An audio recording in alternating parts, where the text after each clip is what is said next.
Just like that, spring's upon us. Just as it typically brings forth new beginnings, spring also comes to us with a great offering of anime goodness. Just as we'll get a lot of anticipated sequels to popular franchises, we're also going to be getting a handful of new anime for those newly getting into the medium. It's going to be an exciting season, and I can't wait to talk about it. So what are the top 10 most anticipated anime this spring 2023? Here's my take on the topic. 暇なんだったらもっと段ボール取ってきてくんない？いっつも自分だけ辛いみたいな顔してさ。寝れてないの？日本人の4人に1人は何かしらの睡眠障害を抱えているそうだ。How about starting off with something that's quite relatable? It seems that the topic of insomnia has become the hot subject in anime main characters. I mean, it's not common, but it's interesting that it's happened twice already, with Call of the Night a year ago. However, this title leans a little less towards the supernatural, having it serve more as a backdrop, a way to start the story that puts our main characters Isaki and Ganta together.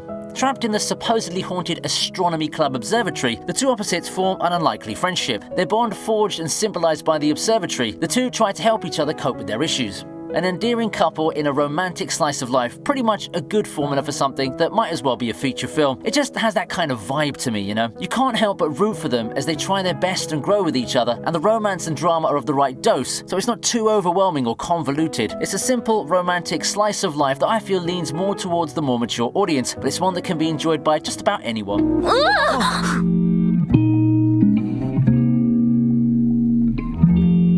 Dead Mount Death Play comes in at number 9.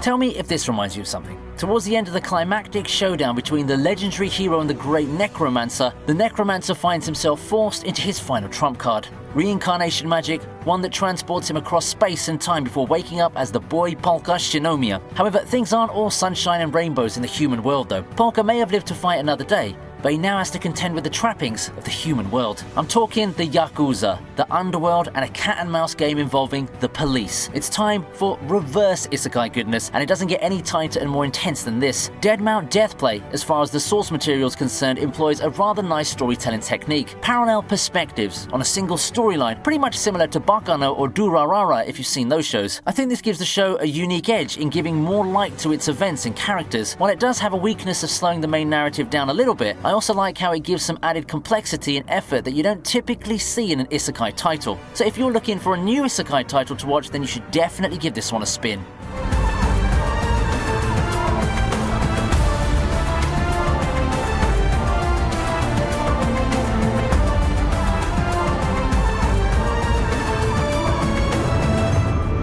We then have our first series continuation in the mix, Konosuba, Explosion on This Wonderful World.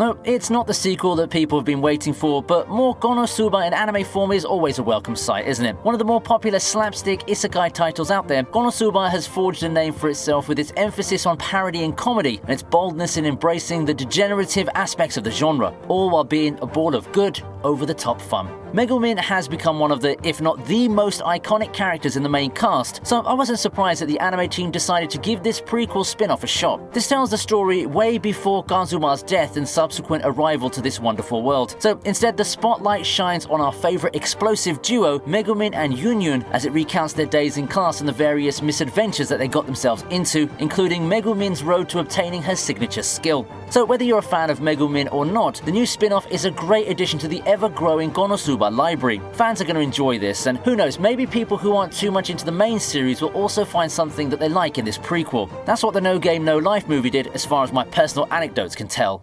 お父さんお母さん、私はこれから学園で学び、立派な爆裂魔法使いになります。この素晴らしい世界に爆炎を。Getting back to a new series now, we take a look at Mashal. イーストン魔法学校、魔法界の中枢を担う数々のエリートを送り出してきた由緒ある名門校。そこに集いし、個性豊かな5人の魔法使いたちとは。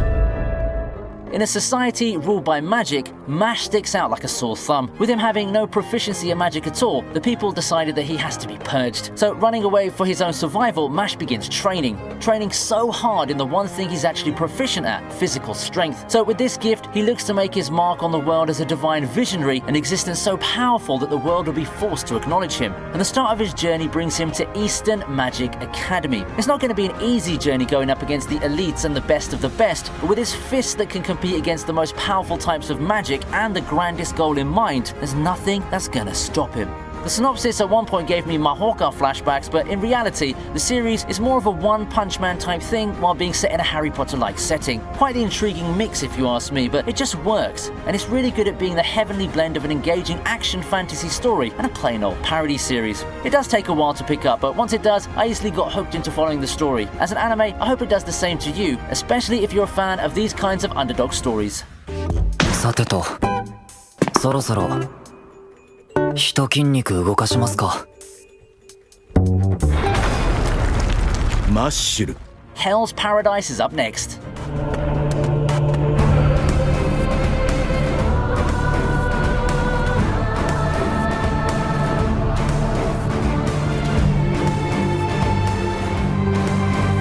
If you've been watching videos on my channel for a good while now, you know how high I am on this show. I've long called Hell's Paradise one of the most anticipated new anime to come this 2023, and it turns out that we won't have to wait too long to see what the buzz is all about. Yeah, I've had some misses on my pre-season predictions, but I think that as far as the general action-adventure loving side of the fan community is concerned, it would be really hard for Hell's Paradise to be a miss. After all, it does have a lot of things going for it. A thrilling survival plot, a perilous adventure full of stakes, and a very charismatic immortal protagonist. Hell's Paradise has pretty much all of the elements to make a very popular action-adventure series, so there's a reason it's one of the biggest upcoming Jump adaptations that has got everyone on the edge of their seats. It all comes down to execution, but if we've come to learn anything about MAPPA and their latest hits, this one is going to be one hell of a banger. If you want to learn more about the premise, however, and what I think of it, you can go back to one of my previous seasonal videos, which I'll be putting up on the upper corner of the screen.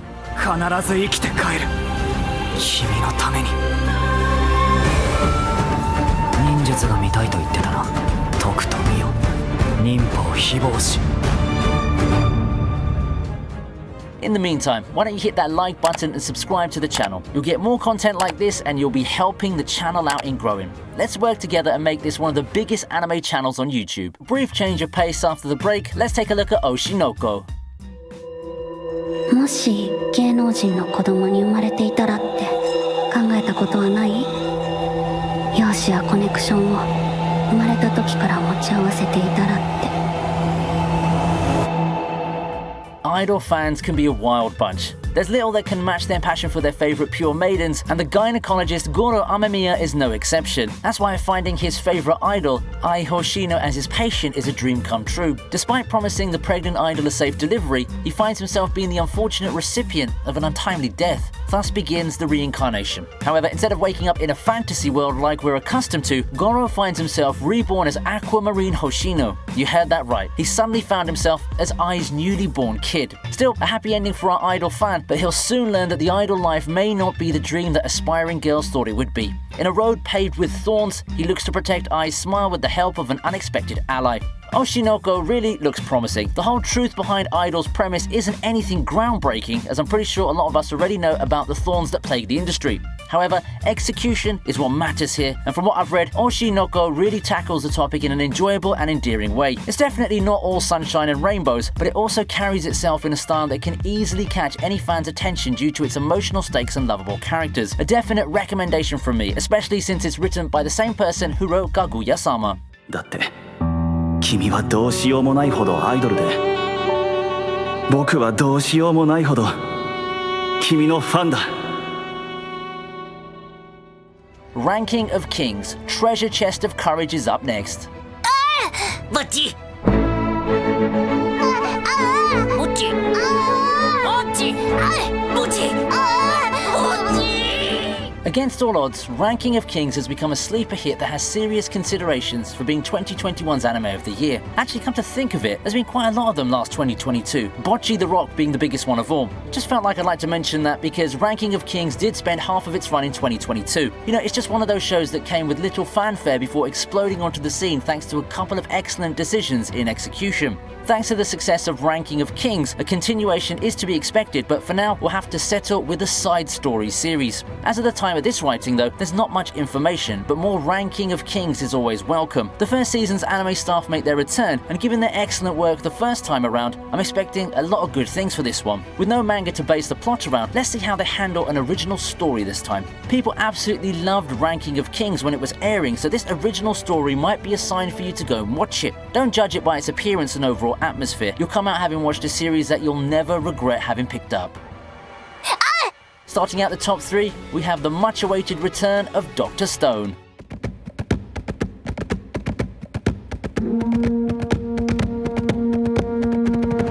Dr. Stone New World. Dr. Stone's back with its third season, and it looks like it's going to be amazing as usual. Now that the Stone Wars have been dealt with, Senku turns his sights on the next major quest, finding the answers to the petrification that kickstarted the entire plot. However, in order to begin this grand journey, he has to first build a ship and find a captain, even if he's not the most pleasant person to be around. Of course, that's all covered in the TV special Dr. Stone Ryusui, so you should go and check that out as this third season serves as a continuation of that. Dr. Stone's third season, aptly titled New World, chronicles what happens to Senku and the group as they take to the seas and look for the fabled treasure chest left by Byakuya. A whole new frontier awaits Senku as they face dangers and a civilization with a sinister past, all part of the package for a breathtaking glimpse at a world beyond. If you enjoyed the first few seasons of Dr. Stone, you'll love this one as well. It expands on the already interesting world of Dr. Stone. Also, we know it's about time they start tackling the overarching plot of the series, right? Don't miss this one if you're a fan of the series. 待ちくたびれたぜ3700年そそるじゃねえか Demon Slayer is back, and it's at number 2.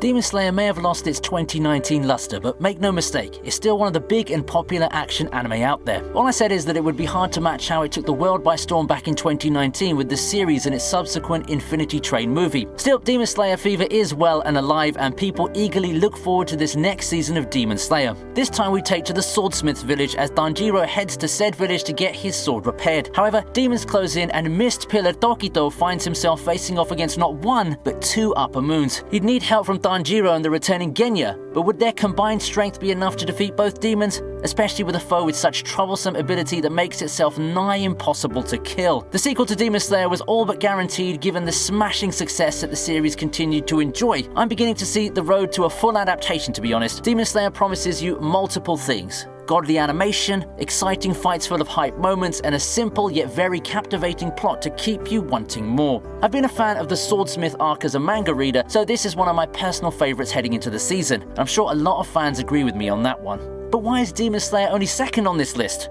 It did fall in the same season as... 生まれた時からずっと俺の目の前には鬱陶しい壁があった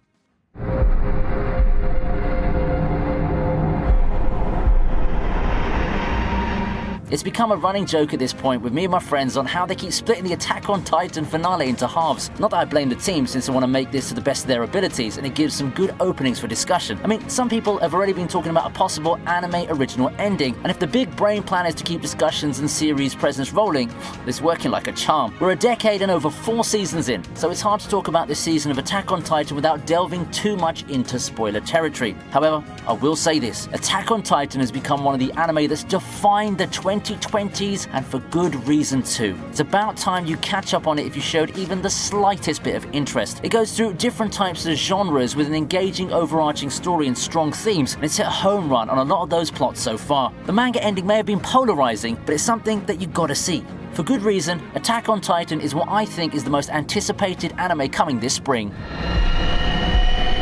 これが自由だ Do you think that Attack on Titan is the most anticipated title this spring 2023? I'd love to get your feedback and your thoughts on the list. I'm also open for suggestions on possible lists that the team can look into in the future, so don't forget to write those down as comments if you want to. Once again, I'm grateful to you. Thanks for watching and staying all the way till the end, and I wish you a great day ahead.